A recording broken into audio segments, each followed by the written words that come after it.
let's summarize a little bit what we saw last time, or some of the main ideas we saw last time. So first we saw that if we have a two-point function, we can always map points x1, x2 to 0, 1 by a conformal transformation. And therefore, the two-point function should be totally fixed, because we can write a two-point function at two locations as some trivial factors times two-point function at 0, 1. And so if you know it at 0, 1, which is just a number, you know it at any location. So indeed, the two-point function was totally fixed. Then we saw that by a conformal transformation, I can also map x1, x2, x3, 3 points, to some fixed locations, whatever I want. For example, 0, 1, half, 1. Or it could be 0, 1, infinity, whatever. Some fixed location. And therefore, if I call this a number, but now it's a new number, because if I fix this number to be 1 up here, this one now is not up to me. Now this is a new number. This is what the number we call here was the structure constant, C1, 2, 3. If this guy we normalize to 1, then this is now physical. Right? So we normalize the two-point function. Now the three-point function is physical. And what was the result? If I fix this C1, 2, 3, the three-point function was that C1, 2, 3, that number, divided by some very explicit space-time dependence. How could we find it?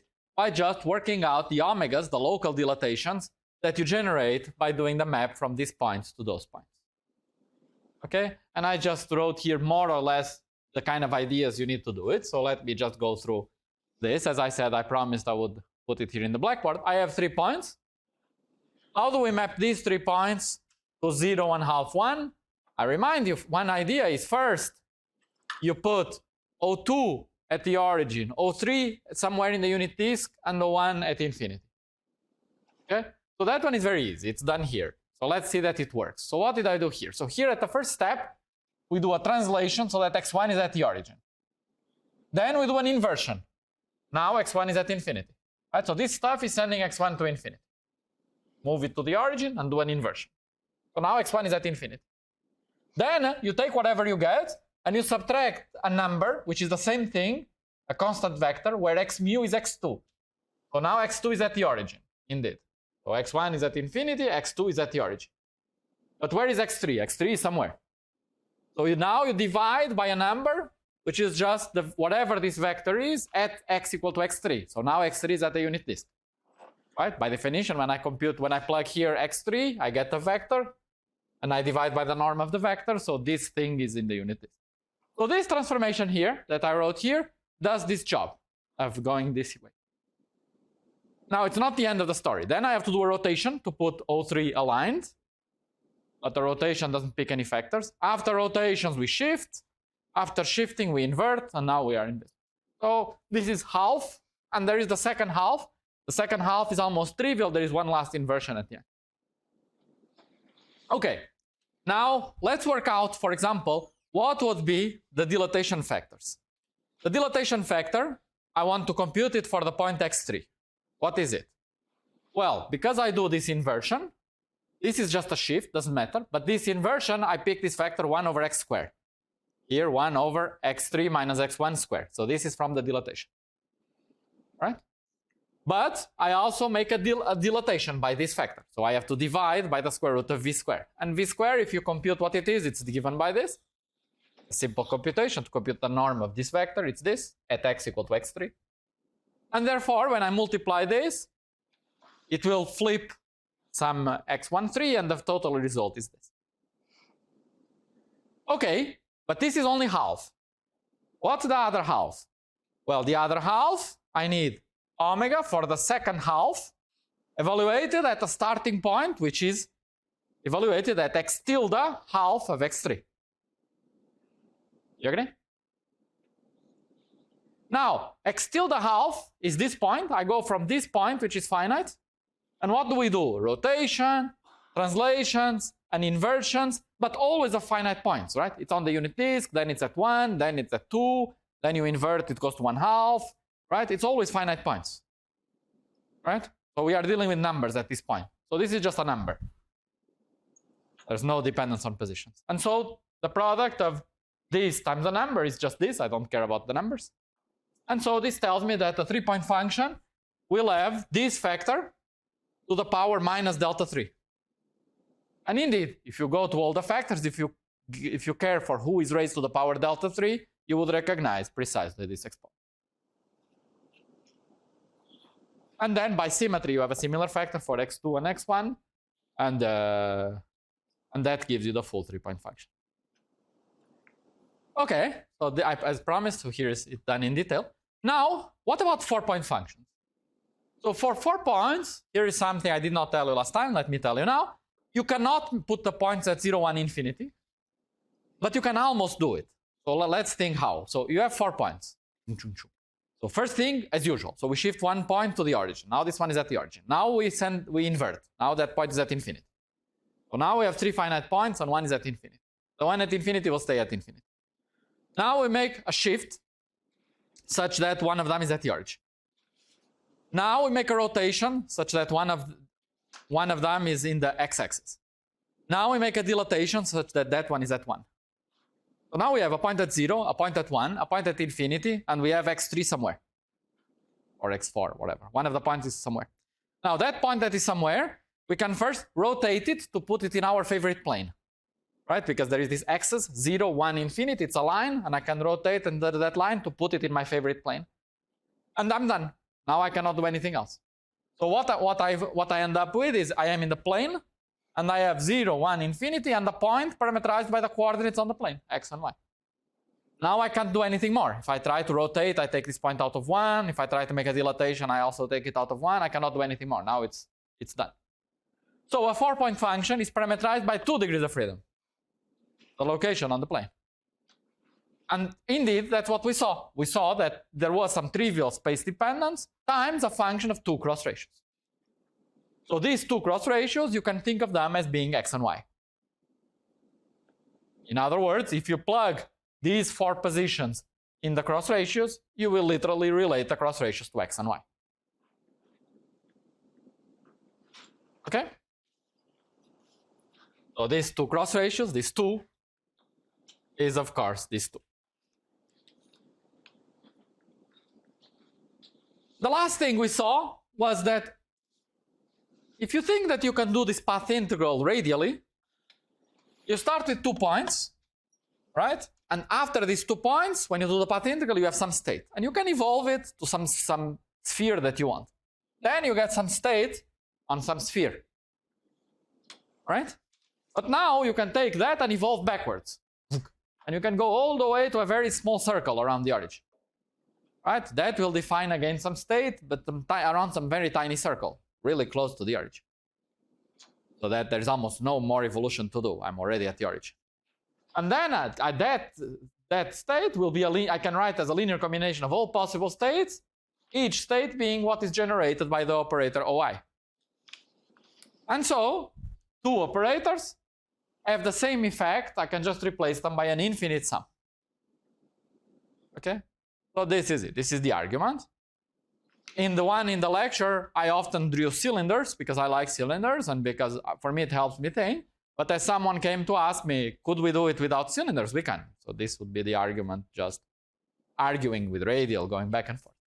It is just that cylinders for me are nicer because I'm used to evolving things in time. So time, I know how quantum mechanics works, and but it's the same thing, right? Time is dilatations. Because in a CFT, doing this radial evolution is doing time evolution in the cylinder. So fine. Now, then we know that 2 operators we can write as a sum of all possible operators of the theory put at the origin. But the operators can either be derivatives of someone else or not. That means they can be primaries or can be descendants. Primaries are the ones that are not derivatives of something else, and so I can sum only over the primaries and then put the derivatives explicitly there, right? And so this is the primary, and all these guys are the descendants, right?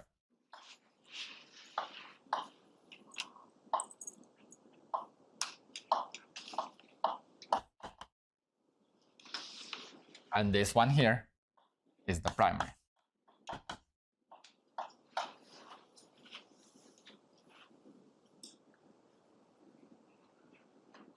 Okay. Let me make just one more comment. This is an expansion, right? So we have we replace an operator for any x, I did this expansion, replace it by an operator, and someone asked me, what's the radius of convergence of this expansion? When do we know that this is okay to do? Right? Now, if I'm here, what can I do? This x, I can evolve this to any place I want, right? But I can do it provided there is no obstacle to grow. So suppose there was an operator here, O3 at y. Now I can evolve, but only up to O3. Right? I cannot pass by O3, right? Remember, again, I'll go back to the cylinder. In the cylinder, this will act with an operator at O1, then at a later time act with an operator, and then at O3 act with an operator. So you only know the state up to the operator. After the operator, you don't know the state anymore, because you need to act with O3 to know the state after that time. And so the radius of convergence is until the next operator, until you find the next operator. So you can plug this relation inside a correlation function. So if you have a correlation function, bracket, O1, O2, dot, dot, dot. Now you can use this relation until you reach the first operator in the dot, dot, dot. Right? So if you have a point y here, and if you have a point z here, z is further away, the radius of convergence is when x is smaller than y. Right? So it's up to this circle you can go, but you cannot go beyond. In other words, you can put this x, you can take this x and make it approach y, and it's still okay, but it cannot pass by y. Right? X cannot go further than y, otherwise I'm violating this stuff. And so this will have a radius of convergence, which is equal to the location of the closest operator. I had a question. Means these things where if there is a correlation function, then we know how many operators we have. But like in a theory to the next operator, every operator can be defined at every point, right? So how do we say this statement has a radius of convergence? If there was a correlation function, then we know that there are operators only at fixed x1, x2, x3 and things like that. Right. So radius of convergence inside a correlation function is equal to this. Otherwise, if I don't have other operators, it's infinity, the radius of convergence. So I'm saying that this relation, you could think it's infinity, the radius of convergence, that it doesn't matter.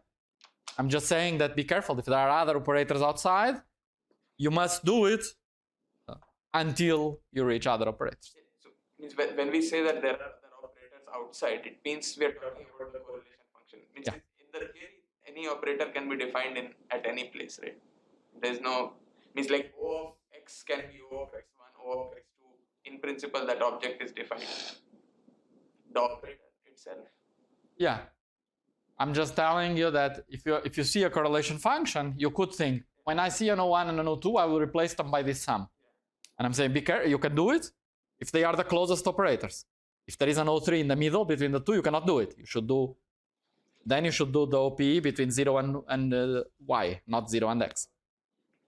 So you cannot fuse operators if they are not the closest operators. Okay, so now the basic question is, of course, this would be powerful and this will be powerful if we can have some control over all these constants that we decompose our state. And that's what we want to discuss next. So what we will be using is these two main equations here, the one we ended our lecture with, and this form of the three-point function. The three-point function, if I put operator, I put one of them at 0, one at x, one at y, I get this formula here. Right? And now the idea is very simple. We just want to take this equation and we want to sandwich this equation and take this equation and we'll sandwich this. We'll put this inside the correlation function where I'll close the parentheses here, and I'll put some operator O3 of y here, and then I'll close this. So I'll do precisely what I say here. I have a point here at 0, a point here at x, there is a point further away here at y, and I'm computing the correlation function of this, where I'm doing the OP between point 0 and x. Okay, so let's do it. And now let's see. So what is this guy here? So this is a primary with some dimension delta 3. Right? And so the first thing we see is that when I put this correlation function, the sum over k becomes just, or the sum, let me not write k, let me write OK. The sum over OK, the sum over the primary operators OK, each element will give me 0 unless OK is O3. Because we saw the 2-point function is orthogonal, right? 2-point function between two different operators is 0. Only when it's the same operator.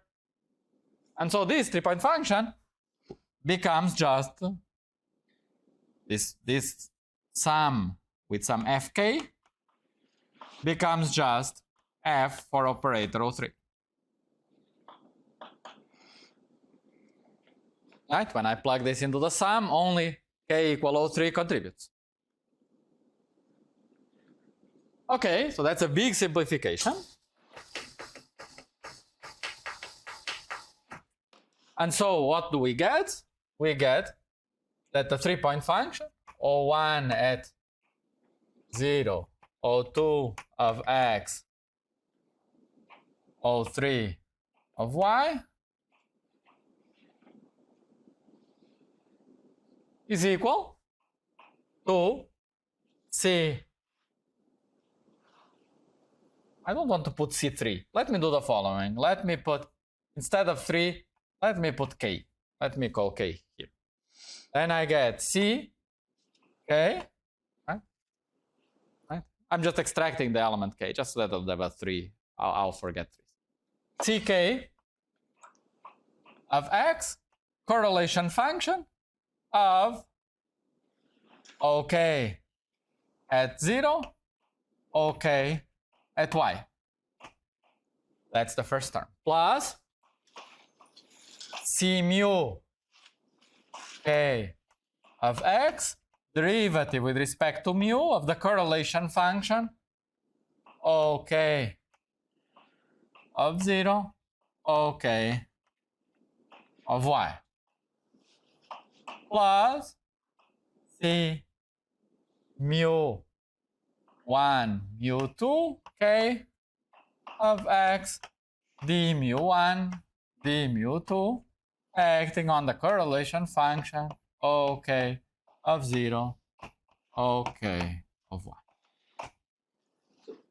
Let me just precise that when I mean derivative, I mean here it was x, I take derivative and then I plug x equal to 0. Right? Because that's what that means, right? It's derivative of the operator and then evaluated at x equal to 0. But it doesn't matter much because this is only a function of the difference square. So I can also take derivative with respect to y. So it's fine. We can just put derivative and we take derivative with respect to whatever we see. Right? Taking derivative with respect to x or y is the same because it's a function of x minus y squared. But the way it started the derivation, I should think I should really put here x and then say after taking derivative I set x equals. But again, that's the same as taking derivative with respect to y. Yes? What's the argument for the other correlation functions to not matter? Like the OK for k, like the OK with OK prime is 0 because the 2-point function of OK prime is 0. Right? When I plug that and I sandwich, I get a sum of 2-point functions, right? But the 2-point function was 0 unless the operators were the same. That was one of the things we proved last time. Sorry? Only the scaling dimension that matters in the end? Shouldn't you be summing overall OK? Okay. Have the same scaling dimension as the O3? Okay, so let me open a parenthesis. So strictly speaking, what we got is that if I have two operators, OK and OK prime, indeed, what we showed is that this is 0 unless delta k equal to delta k prime. that implies that OK prime is equal to some matrix dkk prime over x to the power 2 delta for equal dimensions. But this is a symmetric matrix, so I can always diagonalize and write it as delta of kk prime, choose a basis of operators where this is the case. And so this, I would call this a good basis. So if there is degeneracy, use this. Right? So if they have many primaries that have the same dimension, use the 2-point function, diagonalize the 2-point function such that then they are orthonormal, and then use that basis as what we call OK. Right? So this is just a change of basis, right? Is this symmetric by definition? So you can always diagonalize it. So that's what we mean by this. Then, good. So we get this. We get this expression over here. Now, this is what we are getting for the 3-point function. On the other hand, this is the 3-point function. We know, we fix it by conformal symmetry. Right? And let me write this distance here as let me do the following manipulation.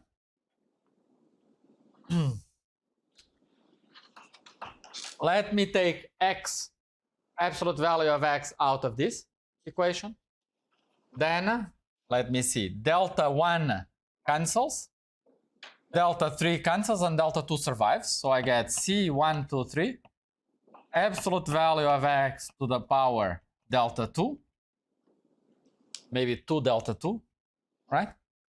I take absolute value of x from the last equation. Absolute value of y to the power delta 1 plus delta 2 minus delta 3.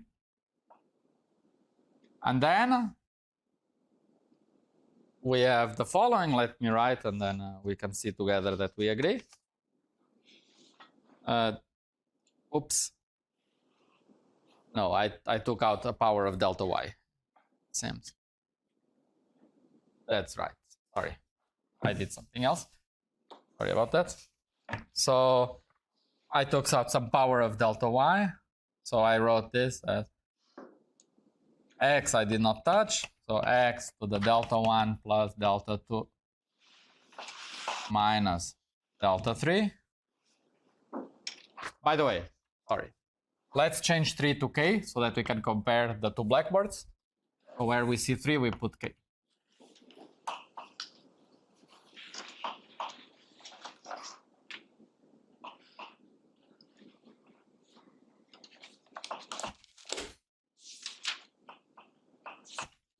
Y to the 2 delta k. And then we have here 1 minus 2 x dot y over y square plus x square over y square to the power delta 2 plus delta k minus delta 1 over 2. No, it's probably some signs are wrong. Probably all signs are wrong. Minus, minus, plus. Pedro, your 3-point correlation function, the power for y is probably not right. But the x and y have the same power. Delta 1 plus delta k minus delta y should be power delta 1 plus delta k, good, minus delta 2. Thank you. And what about here? X minus y to the power delta 2 plus delta k minus delta 1. Yeah, good, thank you. Thanks. That's right. And now, so you agree what I did here. So what I did here, x minus y, right? Absolute value of x minus y to some power a is just x minus y square to the power a over 2. And then x minus y square is just x square minus 2x dot y plus y square. Right? And you divided by y square and you got this and this. Right? So it's some trivial manipulation. But now we can take this expression and expand it at small x. And if we expand it at small x, let's write what this is. This is equal to C1 to k divided by x to some power, delta 1 plus delta 2 minus delta k, absolute value of y to the power 2 delta k. And then if we expand at small x, the first term is 1 when I set x to 0. The second term is minus delta 2 minus delta 1 plus delta k, that exponent. The 2 cancels these 2, so divided by,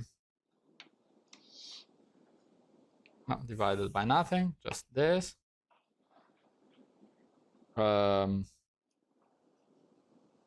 Times x dot y divided by also x squared plus dot dot dot.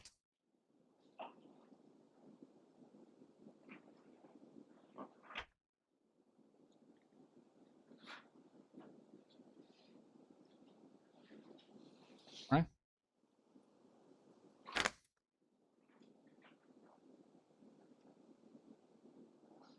But now you see what's happening, that this should be compared to these expressions here, right?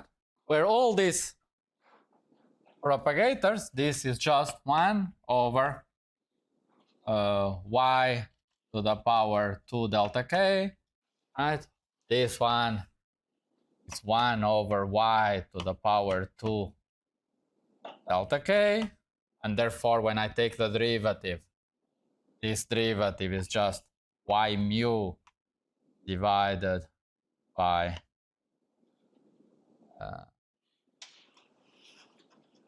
y squared times 1 over y to the 2 delta k. And this guy, etc. You can just take more derivatives. And now you see that you can just look at this expression and look at that expression and compare and read off what these c's that we did not know there are. So now, at this point, we just compare.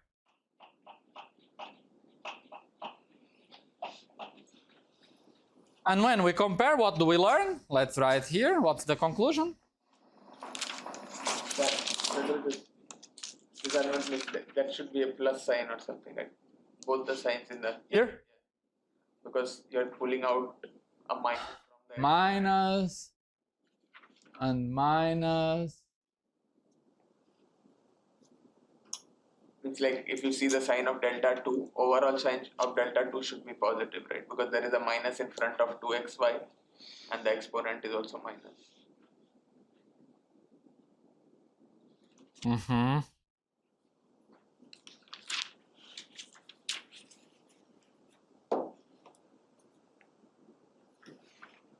Okay, sorry. Here you should have. This is wrong. That sign might be, yeah. But what about this? Is this correct? Did I take the derivative correctly?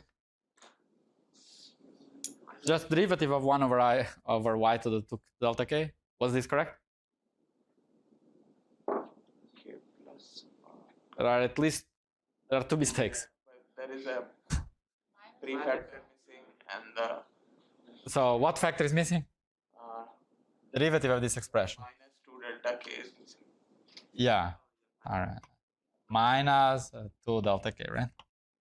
Then there is. That's it. That's the two mistakes. One is delta k. One is the. Yeah.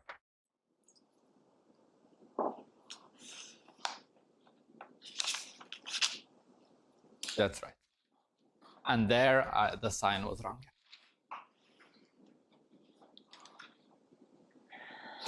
Okay. So now we just equate.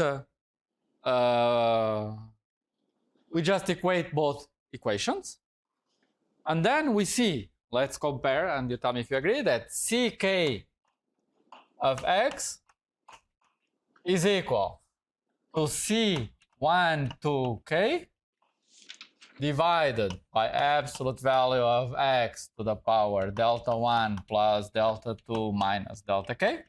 The first term is matched with the first term there. C k mu of x is equal to, let me put here 1 and let me write times C1 to k. The second one is delta 1 minus delta 2 minus delta k divided by 2 delta k x mu 1 over absolute value of x to the power delta 1 plus delta 2 minus delta k times C1 2k. And so on. I'm not going to write the detail, but I'm just going to write that C mu 1 mu 2k of x is going to be some tensor B mu nu of x times C1 2k, or maybe more generally even mu 1 dot dot dot is going to be some tensor B1 dot dot dot. But similarly, in the same way that we could fix these structures here, the point is that all these tensors are fixed. It might be a bit boring to expand many terms, but we know them now. And the key thing is that all these guys are fixed in terms of this number C1 to k. So there is C1 to k. This is dynamics multiplied by a bunch of factors, right? Multiplied by a bunch of factors like this and this, right? And these factors instead are kinematics.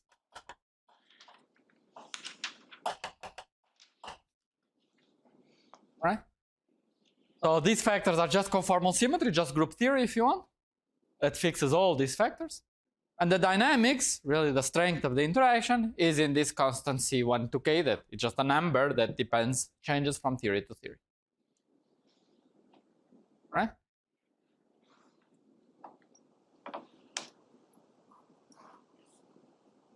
Do you agree? So first of all, the algebra works out now, right? I feel there's no mistakes, right? So here I put no minus, but I flip the signs. I hope you followed that. And you agree with me that everything is okay? And this x mu appears because I need an x dot y there, and there I have a y mu, right? So that C mu must be proportional to x mu. And more generally, all these C's, they will be proportional to just powers of x. Mu1, x, mu n, and then the precise constant will be fixed by just equating both sides. And so what we see is that these terms are totally fixed, and we see that as we go down, they are more subleading as x goes to 0. They have extra, more and more powers of x, right? Here it's 1 power of x, here it will be n powers of x, which is the usual intuition that when I replace two operators by one operator, it's like you have monopole plus dipole plus quadrupole. They become less and less important. So there is the primary operator gives the main contribution, and the descendants are corrections to it that fix and that tell you it's not just one operator, but it's one operator and its derivatives, and tell you exactly how you should combine the derivatives. Will it also not depend on the deltas? Because you have mod x power deltas in the expressions. So for x going to 0, we look here, even in the second expression, in C mu k. So the second term, the x squared term, will come both from the second term in the parentheses and from the square of the middle term in the parentheses. And you will have to And that one you will then keep expanding in x, and when you equate to that, you will see what this x is.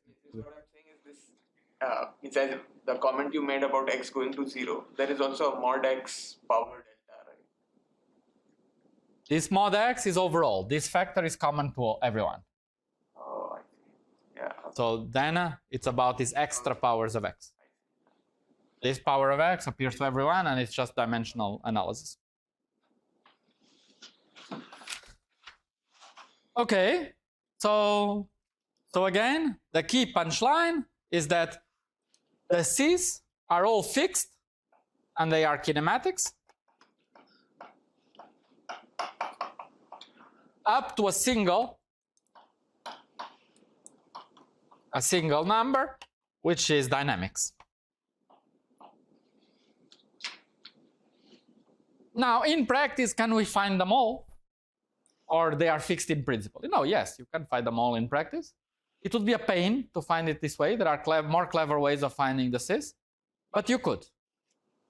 And I'm going to tell you what the resummation of all these Cs is in a bit. Why can't we take x go to 0? Is it that this 3-point function only valid when we have x near 0, or it is valid everything? So the 3-point function divided by this trivial factor, right? Then we can take to 0. No, I mean, in the right board, we Yeah. now need to take x to near 0, right? This 3-point function. This is general. That's general, yeah. But when deriving this coefficient, we take x equals 0. So We expand around x equals 0, yeah. Because then we can recognize that the expansion around 0 is the expansion that we have there, and therefore we can compare term by term and just read off the coefficient. The fact that this is true, it has to be the case just by dimensional analysis, because this term compared to the first term, it has 2 more derivatives. And so by dimensional analysis, it vanishes 2 times faster compared to the first one. And so it's not like a miracle. It is just dimensional analysis that because you have more and more derivatives, you'll be more and more suppressed at low energy. At short distance. Okay. So now the punchline then is we know these B's. So the key thing, as I said, is that these are known. The B's we know. And now we can move to the main claim of today, which is that if we know the CFT data, namely the deltas and the C's, we know all correlation functions. The idea, as I said, is that the strategy is if you have a correlation function, take 2 points and fuse. Then take the third one and fuse with that one. Then take whatever, and you do it fusing very many times. And each time you fuse, everything is known, or up to some C's. And so you should know all the correlation functions. Right? So that's the basic argument.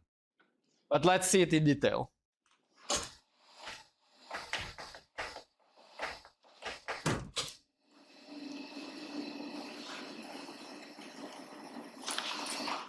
Okay, so now what we want to see, our goal next is to see that if I know the set of all Cij and the set of all delta k, this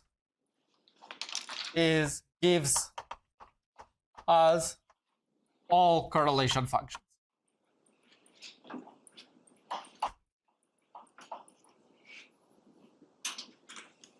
Right?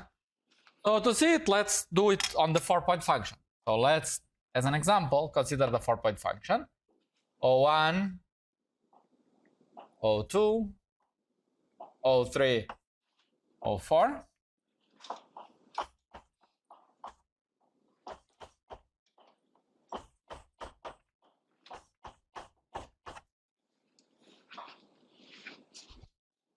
Right?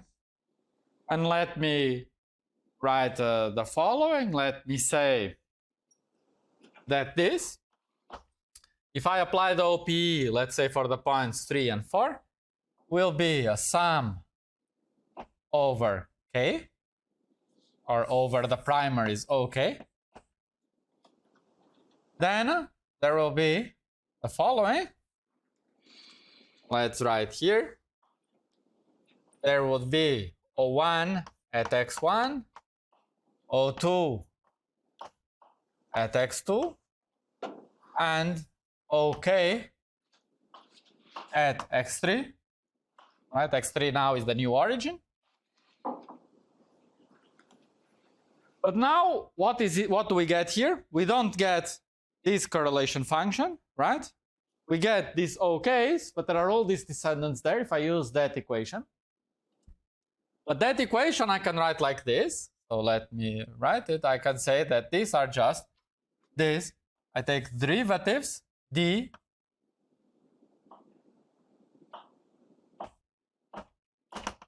mu1 up to mu n of this equation, where these derivatives are with respect to x3, the third point. Then I multiply this by b, mu1 up to mu n. Again, I emphasize this will be a function of x4 minus x3. And these guys are fixed, they are known.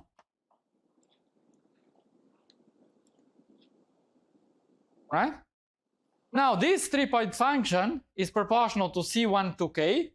So let me put here, I need some space, erase.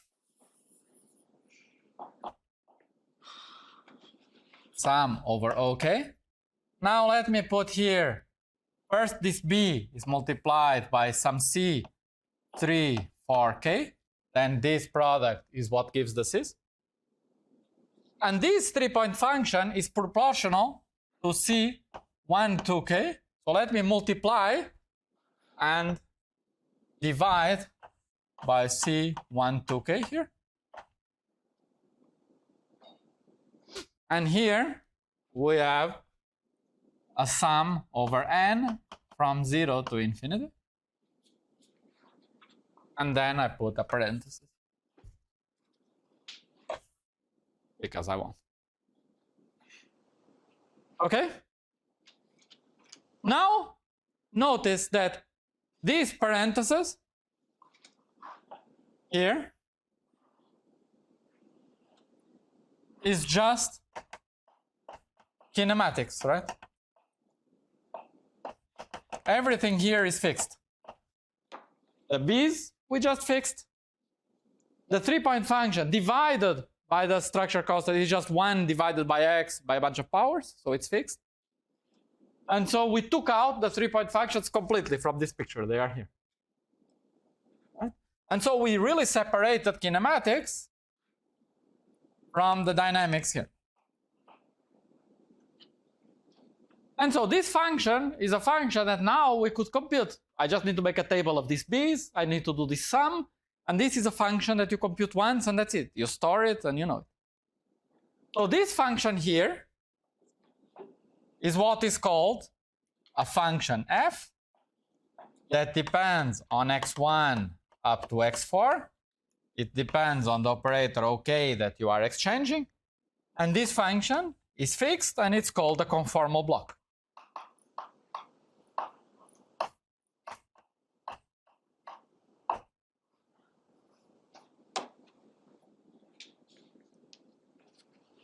Now, the precise form of this block requires knowing all these b's, doing the sum, and so on, but it's something that if you are powerful enough, you just do it. Right? But you need to work a little bit hard, but you have everything here in the blackboards to do it. So now I'm going to tell you what this block, what the solution is in a second. But first, let me just write this in a famous picture. The famous picture is that what we are doing here is saying that in practice, we are saying that I have operator 1 and operator 2, and I fuse them, and I got operator k, and I have operator 3 and operator 4 that I fuse, and then I get operator k again because they are orthogonal. And what this picture means is that there is a structure constant here, there is a structure constant here, and there is a block here.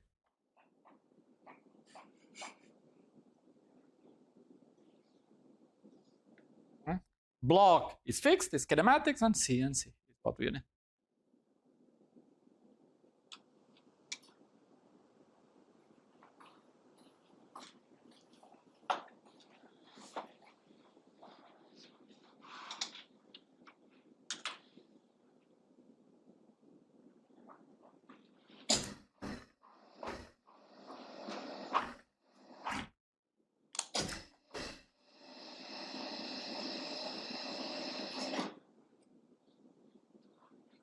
So it's nice to look at how this block looks like. So let's write it down. So this block that depends on OK. So first of all, it's a function of all these points, x1 up to x4. And let me write what it is. So the first thing you can do is take out some space-time dependence that you know the 4-point function has, which could be, so here, now I'm writing the result for all identical operators. Delta 1 equal delta 2 equal delta 3 equal delta 4 equal to delta. Of course, you don't need to do it, but in most cases, we consider 4 identical operators, and it's already very complicated. If you want, you can put different deltas, but this is simple, interesting enough. Then, as we saw the 4-point function, we could write it as x1 minus x2 to the power 2 delta, x3 minus x4 to the power 2 delta, and then a function of cross ratio. And so now we will have a block here, a function here, that is a function of cross ratio. So times a function of these cross ratios, let me call them u and v, where u is equal to x12 square, x34 square. These are these differences of x's, of course, x13 square and x24 square. This is what I wrote last time, that someone corrected me, that I had a 3 repeated twice downstairs. And v is the same thing downstairs, x13 square, x24 square, but upstairs it's a bit different. It's x14 square, x23 square.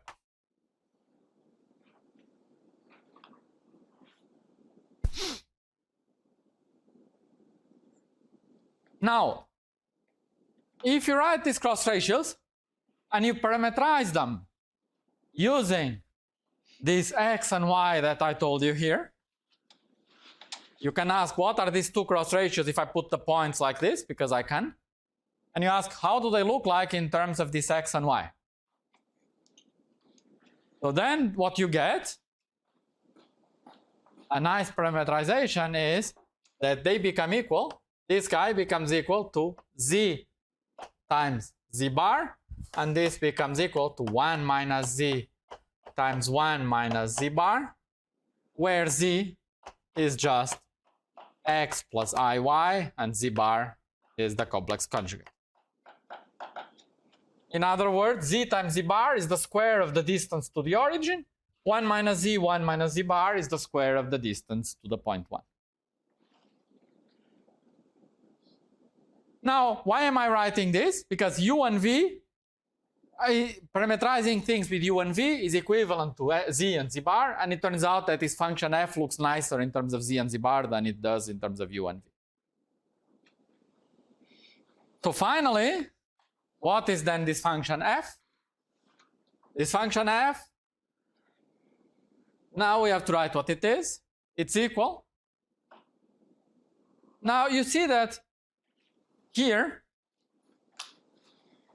when we start expanding and taking derivatives, right, and when we compare both sides, you see that these constants depend on deltas, the dimensions of the operators, right? You easily start seeing that it also actually depends on the dimension of space-time. It doesn't appear here because we are not taking enough derivatives. But when you start taking many derivatives, like derivatives, 2 derivatives of x squared, you get x mu the first time, the second time you get delta mu nu, and you start taking traces and you start getting dependence on the dimension. So this function f depends on the dimension. So let me write it for you for d equals either 2 or 4. Which one do you prefer? Dimension, 2 dimensions or 4 dimensions? 4 dimensions. So let's write what the result is for d equal to 4. For d equal to 4, the result is the following, is 1 over z minus z bar times a function f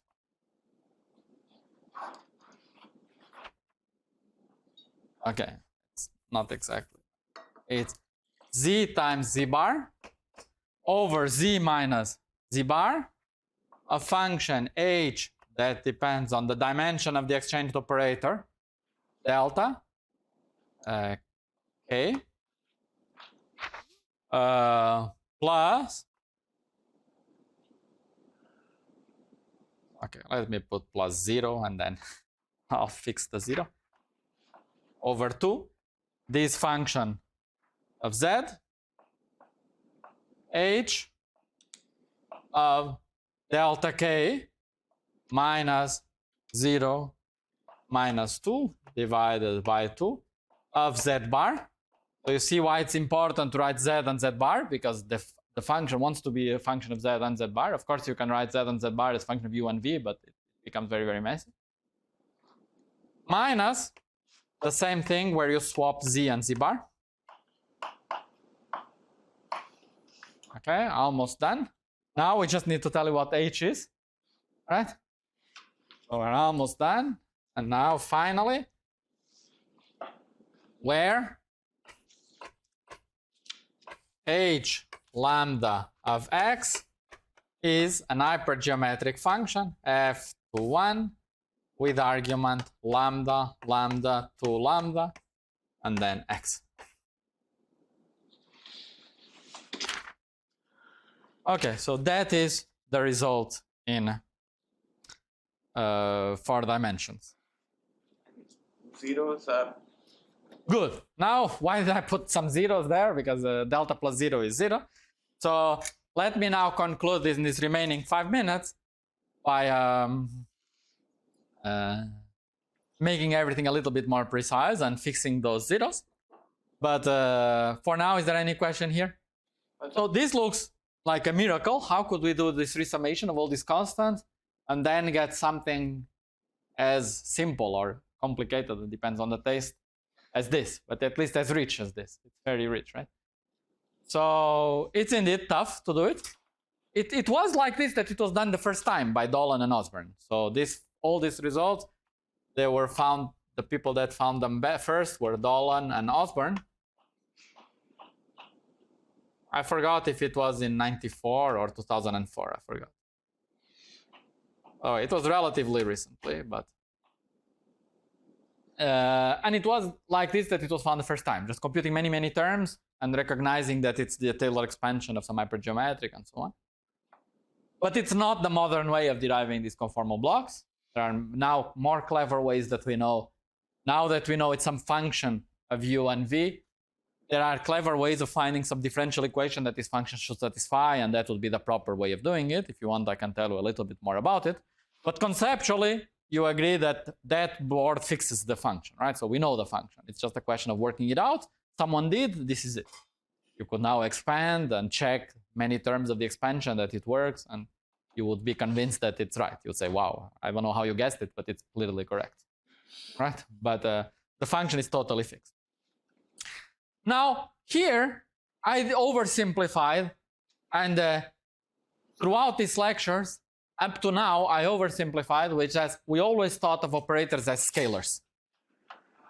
But the world is not made of scalars only. The world has scalar operators, but it has operators with spin, right? You can have operators that have spin. And so, strictly speaking, what you should do, you should also imagine that in the sum of primary operators, that was just for the scalars, there is also operators with spin that you need to sum. And so when you make the OPE, you need to analyze, you need to sum over operators with spin. So in this picture, flowing here, you have operators that have dimension delta and spin s. And s is the spin. And then you will have some blocks, fk, f, that depend on delta and spin as well. It's not just, and what I wrote there was spin equal to 0. Because we just computed for the scalar. How would you compute it if you wanted to do it for different spin? Well, you would just repeat that derivation, but doing O1, O2, and OK would be OK with spin. Then you need to ask, can I fix by symmetry O1, O2, and OK with spin? Yes. You need to work a bit harder. You need to know how operators transform when you have spin, etc. You can do it. Okay? If this was a CFT course, I will tell you how to do it. The ones that were in the CFT course probably saw what it is, but it's just possible to do. You do it, you find the block also with spin, and now this FOK is parameterized not just by the delta of the exchanged operator, but by spin, and then this 0 here is where you should put the spin. If you have spin, replace this, put the spin there. And then this gives you the result for any block. Okay, so this was what it is. Even when we have spin, the equation that we use to define CFT, where we have operators, correlators equal to omega power some things into the correlator, that does not change? Or that equation changes a little bit. You have some Jacobian factors of spin, right? Because operators, when you make a rotation, for example, now the operator also changes if you have open indices. So on the left and right hand side, you have not only those factors, but some rotation, some more factors because the operators have spin. So when you make a transformation, you have to see how the vector ends up pointing after and before the transformation. So things are a little bit more complicated. But this is it. And so we have this powerful equation. So I need to take 5 more minutes today to tell you what could we do with this equation. And what could we do? So first of all, let's stress that we achieved what we wanted to do. We proved that if I know the 3-point functions, I know everything, right? Because here is 3-point function times this function is known now. So if you give me the deltas and the c's, I just construct a 4-point function, right? And if you wanted to do it for higher points, you could just keep going and doing this logic like this. And so indeed, this is established. This is just a true statement at what we wrote here. And so any correlation function we can write, let me write here so that we don't have to erase, any 4-point function up to O4, I can write in this way as I sum over operators 1, 2, and 3, and 4. And this sum is over all dimensions and spins that I could have. If the operators are identical, or OI being identical, scalar operators, S is even. Because you have some parity symmetry that you can swap operator 1 and 2, and you must only sum over even spin. And so you have this expression where here I have some F. And this will be a function of the delta and S that I sum. Now, you see that you could have written this equation, and this is a powerful equation. No, it's not yet an equation. This is just the 4-point function. And here there is C, 1, 2, and here C, 3, 4. Let me write C, 1, 2 going into delta and S, and here 3, 4 going into delta and S. The S even is for what? Means that's all we have to sum over, right? Yeah, we only sum over S even. Yeah. The operators that are flowing must have even spin, because the state that we have is a parity symmetry. Now, on the one hand, we write this equation, but we could have decided to fuse operators 1 and 3 instead of 1 and 2. Right? If I have 4 points like this, I can fuse these 2, or I can fuse the ones in the top. And so this correlation function is also equal to this picture where I fuse like this. 1, 3, and 2, 4.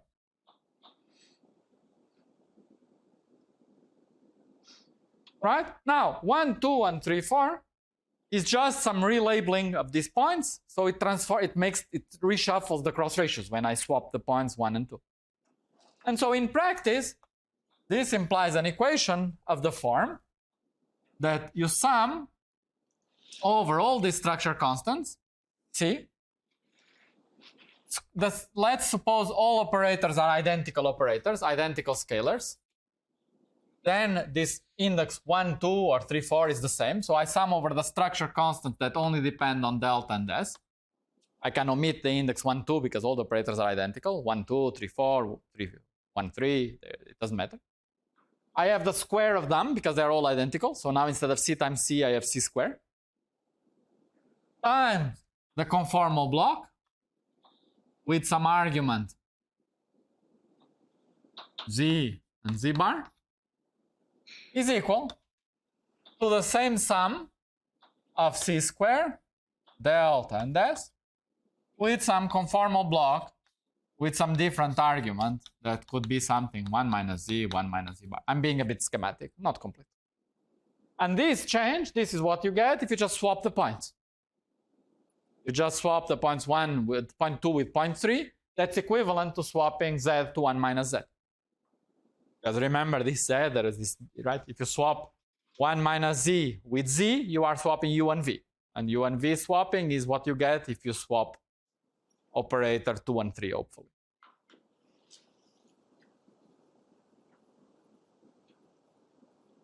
If you swap 1 and 3. If you swap 1 and 3, yes. If you swap 1 and 3, u and v get swapped. And so if you swap 1 and 3, you go to this equation. And now this is a very powerful equation. It's an equation that is called the bootstrap equation. So this is called the bootstrap equation. And you see that these equations you can think as an infinite set of equations for an infinite set of variables. This equation must be true for any z and z bar. So it's an infinite set, right? It's a functional equation. It must be true. For any z and z bar, if you impose it for z equals z bar equal 1/2, it must be true. So it's an infinite set of equations. And it has an infinite set of variables that are all the structure constants and all the dimensions that appear in these equations, right? Because there is a c square, and this guy I sum, and it depends on delta and s. Which deltas and s I sum show up here. So these equations are an infinite set of equations for an infinite set of variables. And it's this equation that you are going to play in today's tutorial. So how could you get anything useful out of this equation? It looks too hard, right? You are summing these functions f that are some complicated functions, and you don't know what deltas you have. You don't know what structure constants you have. And how do you even start? And you have an infinite sum, infinite things that you don't know, with some f's that are some monsters. And how could you ever succeed in doing anything useful out of it? And the basic idea is to notice that this c is squared, so it's positive. So suppose we write this equation in the form of something like sum of c squared times this difference, f minus f. You just subtract the equations and you write like this, where this, you call this some function h. Now these equations are still very hard. I just put everything on the left-hand side. It's not like I did some miracle. Right? This function h, this depends on delta and s, this depends on delta and s.